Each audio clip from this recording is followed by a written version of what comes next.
So I was born in Americus, Georgia. I don't know whose plantation I was born on, but to tell me I was born, I know one thing, I was living on the Carter's place.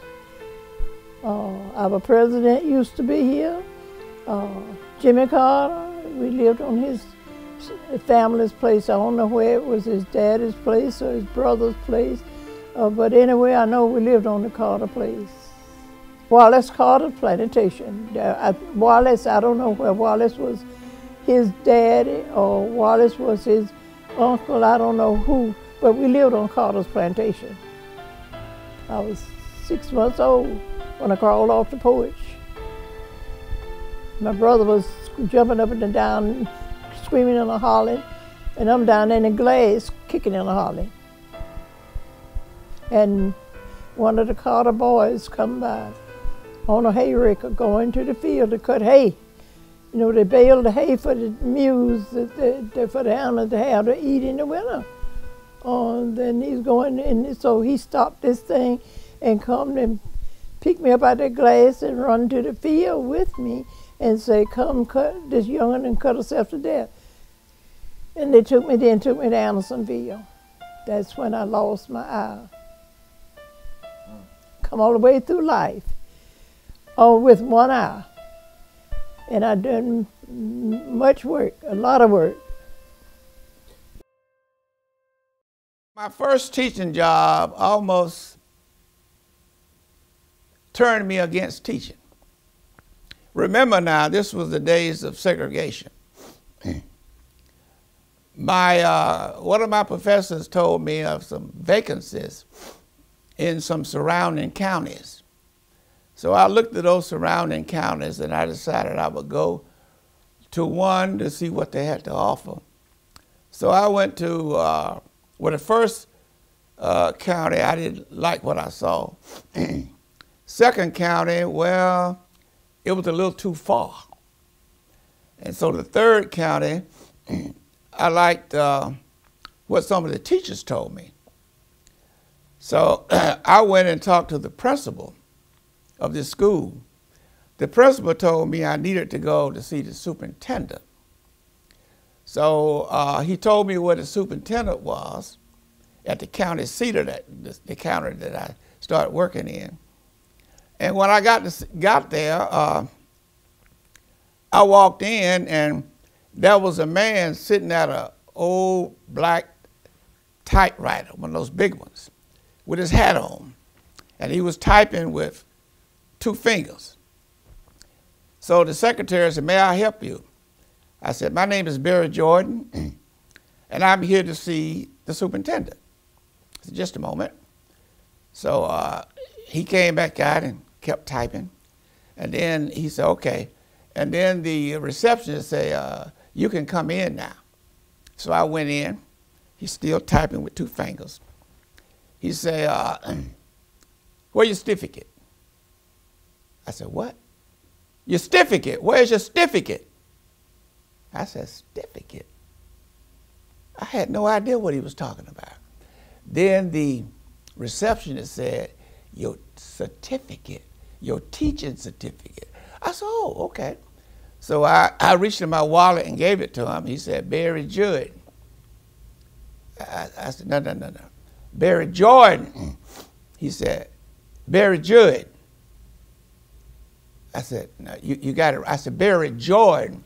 He said, do you want the job? I said, yes, sir. He said, who are you? I said, Barry Judd. We played a game in Augusta, a football game, and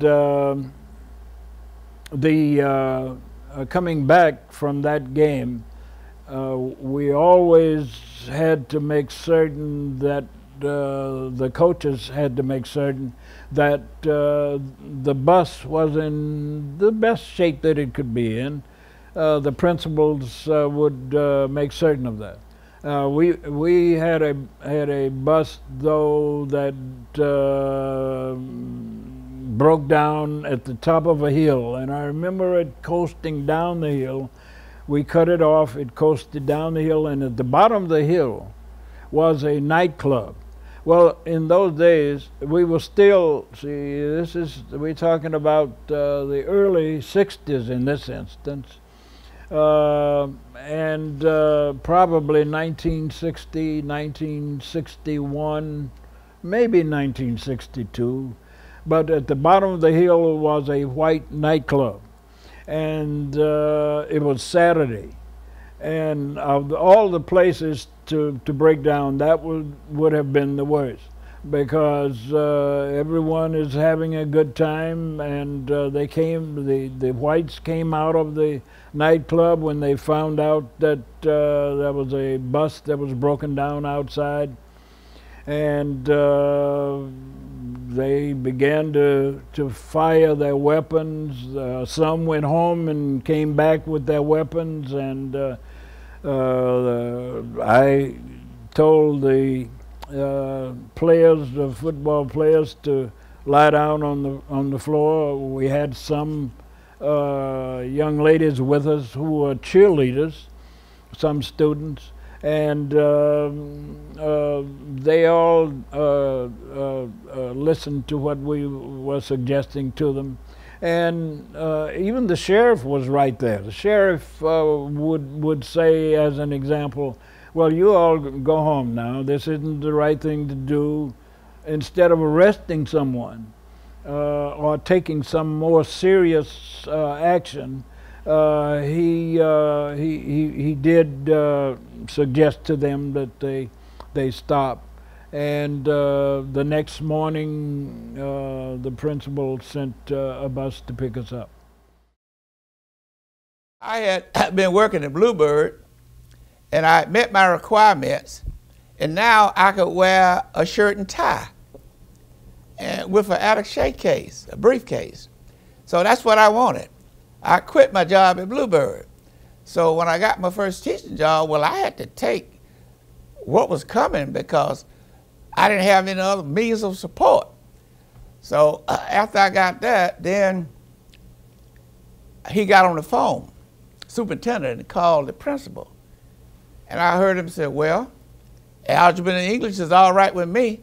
I said, I know they're not talking about me. I'm a social science major. I'm a history teacher. I teach physics and geography and law and economics, but not algebra and English. So he told me, so, okay, you can go back to the school.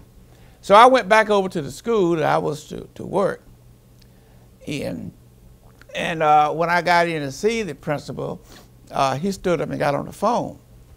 He said, well, can I hire him? And I couldn't hear what the person on the other line was saying. Can I hire him? Yeah. Yeah, he'll teach algebra and English. I said, it can't be talking about me. No way.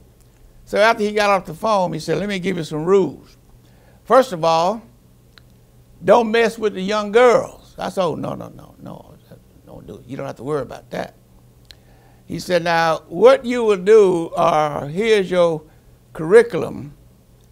I want a lesson plan every Friday before you go home.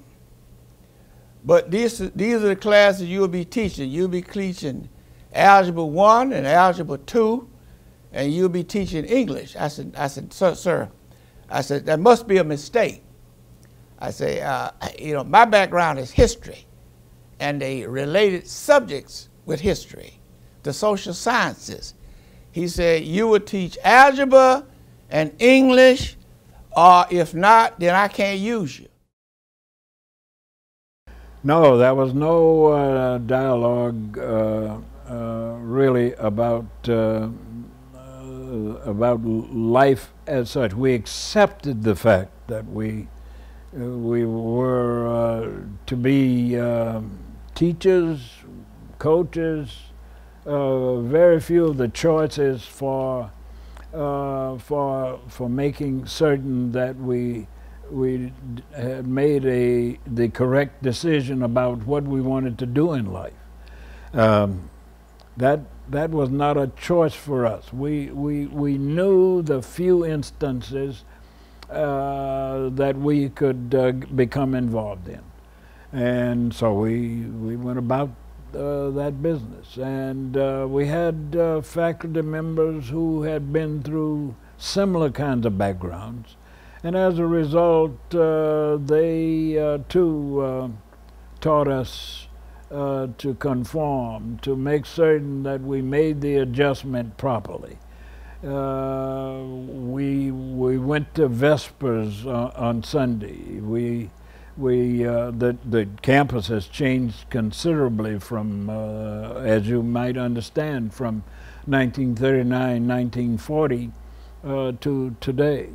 But we knew what our position was. We knew the instances that we would be expected to go into, the type of schools that we were going to work in, and so we made the adjustment. When I get through cleaning up the kitchen and everything and put up everything, I take my little pan and come on out the front door by them, you know. And I said, well, I done fastened up the back there. And so she said, come early in the morning to go out all you done. You ain't done nothing all day. Now I done got there this Sunday morning, done made up the bed, done swept that warm porch, and done cooked the dinner, and done served the dinner, done washed up the dishes, and then she comes saying, out of all I done, I hadn't done nothing all day. And something hit me and said, well, you know what? The peach trees, that was in May. The peach trees done open up. You can go to the field, you ain't getting but, what, $2.50 a week. And you can make $3.50 in the field. And I carried that pan on home, but Monday morning, I took that pan and brought it back up there to the shop, Mr. Bowman. And I said, here, Miss Bowman, pan. He said, oh, dear, sir, I heard her what she said to you. Said, but she had company, she popping off with the company, you know. But anyway, said, come on back. Said, the dishes is all over the kitchen, all over the fire. I said, no, take your pan. I said, cause I thought about it. I said, she may hit me in the face with a hot pan of biscuit like she did. The gal had just left there. We had prayer meeting every morning. Monday through Friday, we had prayer meeting before the students came. We had to be to work early. And after prayer meeting, we would go to our classes. So when I got my class assignment, my class was located in the end of the building. And I went down and there was a doorway, but no door. So I said, what, are they working on the door? One teacher said no. Said that they're not working on the door. I said, but where's my door? She said, somebody stole it. Somebody stole my door? I said, well, what are you doing about it? Nothing. So I went to see the principal. I said, sir, someone has removed my door and I would like to have it replaced. He said, no sense in replacing it because they're going to steal it again. I said, this got to be a trip. So then I found out that after lunch, kids will go to the gym and have a sock hop. Take off the shoes and dance on the gym floor. And then the man who was over the principal would come over to the school and get his cut of the money that they made from the sock hop. I said, this got to be a joke. So I was coming back to Fort Valley telling my professors what I was dealing with. And then I made my first check. This is unbelievable. The superintendent came around with his hat on, with the checks in his hand, no envelope, just the checks in his hand. And he would come in and hand you your check. So I looked at my check, And then I looked at the bottom on the receipt, and it showed my federal, my state, my Social Security, and other deductions. Then they had miscellaneous, $100. I said, $100 miscellaneous, what could this be? So I asked the principal about it. He said, well, I had nothing to do with that. Said, I don't cut checks. Said, you have to go to the superintendent's office. I said, well, let me go over there. He said, no, you can go over there from school out, because the superintendent stayed to 5 o'clock. And I got out around 3:30. So I went to see the superintendent, and when I went to see him, I said, sir, there's a miscellaneous amount of $100 taken out of my check. Can you please explain that? He said, that's a security deposit. I said, I've never heard of such. He said, yeah, that's in case you stole something. Mom, tell him about your experiences with George T. Hmm. Tell him about your experiences with George. Yeah, he was a spoke. he molested me.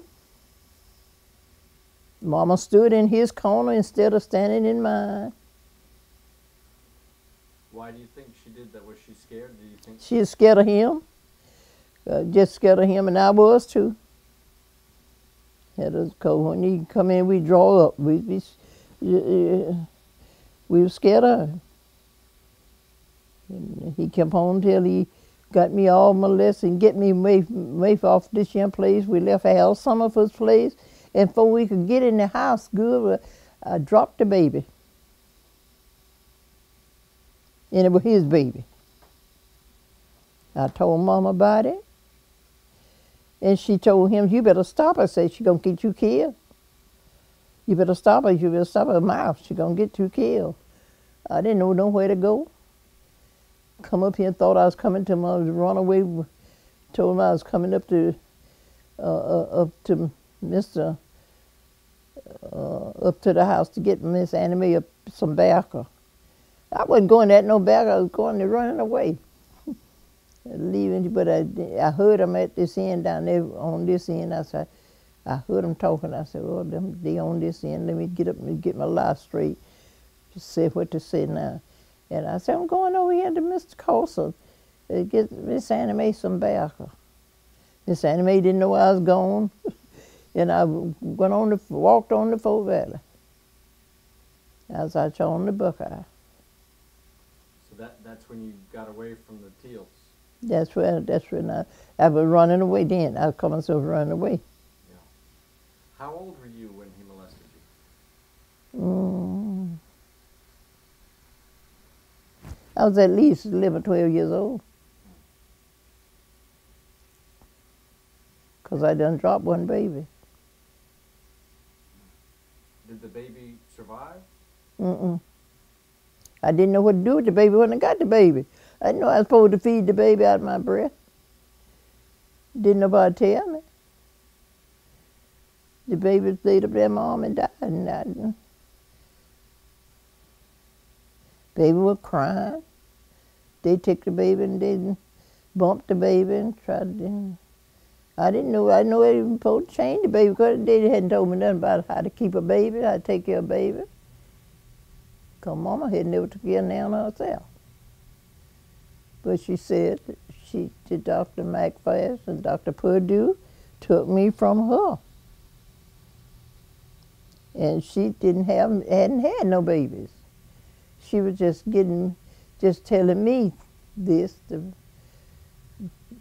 cover me over, make me think she was an all-round mother. But when I come to know that she wasn't my mama and Joy wasn't my daddy, Angelina come to this house right down there where I live now. I'm up here at 217 right now, down there where my house at. And she said, my brother's baby. Don't tell Destiny I ain't her mama and George ain't none of her dad. So, cause you're gonna mess up my good thing. That's what Mama said.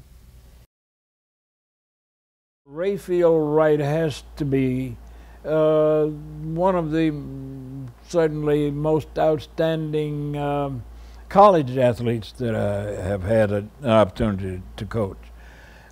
Interestingly, he was about to be inducted into the military, and someone came to me and said, "Well, Coach, how's your basketball team going to be?" I said, "Well, if we can find a big man, a good big man, we'll be fair." And he said, "Well, I know where you can find a big man." I said, "Well, where is he?" And he said, "Griffin." He said, "But he better hurry because he's going to the Army. He just graduated from high school, so he's going into the Army." So I got on the phone immediately, ran up there. I went and talked with the person from the military who was attempting to induct him, and said, "If you'll just let me get him into college, we'll take care of him, and then maybe when he gets out, he can really be of service to you." And he said, "Okay, Coach, if you were going to do that, fine.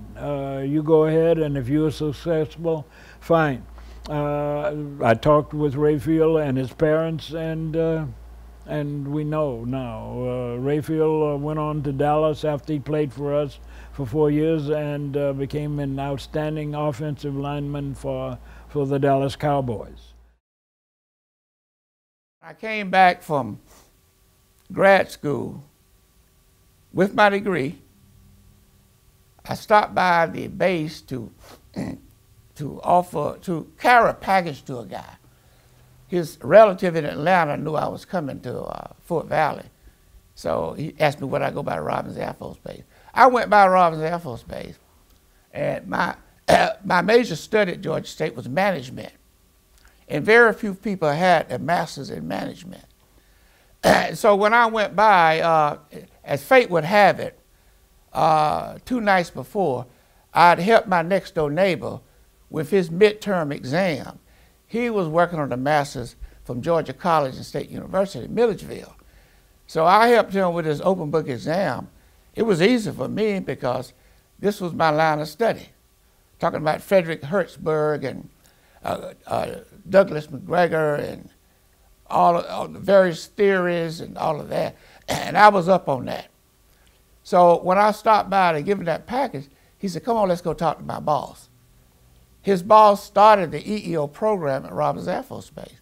So I went and talked to him along with my buddy, and he said, "What are you doing now?" I said, "I got 5 hours to go before I get my master's." He said, "You think you could do that 5 hours as a reading course?" I said, "I don't know." He said, "Well, I'd like for you to do an intern in my office." And so he said, "Let me check with the right people." He did. And I was able to do my last 5 hours in his office. And he took me down to see the civilian personnel officer, who was a Mormon and getting ready to go back to Utah. But he was working on he wanted to get his master's before he left. So he went, when I went into his office, he asked me what was I doing. I told him Georgia State. He said, "Let me ask you some questions." He asked me the same questions that my neighbor had asked, and I answered them without a blink of the eye. He told the person who brought me down there, said, "I want him hired right now. I want him on the books right now." And that's how I started my federal career. And I started off as a race relations specialist. And from a race relations specialist, I became an instructor of management, because at that time they didn't have an instructor of management. They had people in civilian personnel teaching parts of a course, but I would teach the entire course. And that's how I got started in the federal government. And I gave them 33.5 years, 24 years in one office as director of the Equal Employment Opportunity Program at Robins Air Force Base. I worked for 14 generals, and at one time, I don't know whether this still holds now, but I held the record for 21 years. I got straight superior appraisals, and I did my job. And when I became ill, I still had more than 2 years of sick leave because I came to work. So that's about enough about me. And I hope that people won't take this in a negative light. But I want to share with you some of the interpersonal relations that I have had in my journey to be where I am now. We'll get wrapped up, tied up, and tangled up in love, get wrapped up in my God blood, get tangled up in the spirit. I feel it down in my soul. Well, it cannot do me no harm, 'cause I'm wrapped up and I'm tied up. God knows I'm tangled up in love, yes, I'm wrapped up in my God blood, yes, I'm tangled up in the spirit. I feel it down in my soul. And this old world, it cannot do me no harm. Yes, I'm wrapped up, 'cause I'm wrapped up and I'm tied up. God knows I'm tangled up in love. I'm wrapped up in my God blood, yes, I'm tangled up in the spirit. I feel it down in my soul. And so, well, it cannot do me no harm. When I was a sinner, I was lost in my sin. I prayed to the Lord, yes, He took me in, says He wrapped me with His love, and He saved me by His blood. Said, oh, what a feeling that come from above. Says, I'm in the Father, and the Father and the Son, and Holy Ghost all make one. He done wrapped me up. He done tied me up.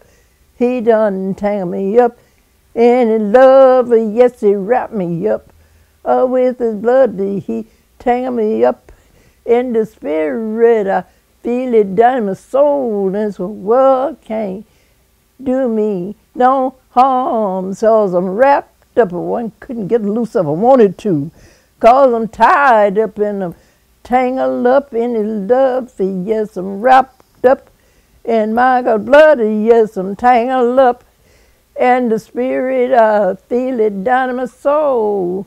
And this old world cannot do me no harm, 'cause we gotta get wrapped up and get tied up in Jesus. And if you get wrapped up, tied up in Jesus, you're going to be all right. Yeah, you're going to be all right. Oh, yes, yes, yes. Because if you ain't got that God, you try my God. Hey, hey, I dare you to try mine.